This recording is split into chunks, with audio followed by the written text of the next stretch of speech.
When CBSE 12th result declared, I told you the result date. Listen carefully. The result will declare on 12th or 13th May. 12 or 13th May. How?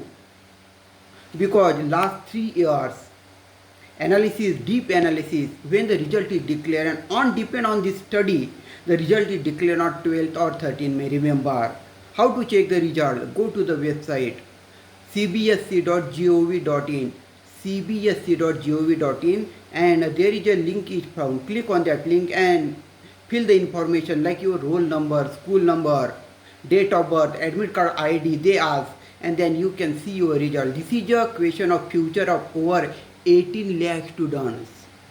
Future of 18 lakh students. So share this information to the maximum students. So remove the confusion about the date of exam. Remember once again, 12th or 13th May.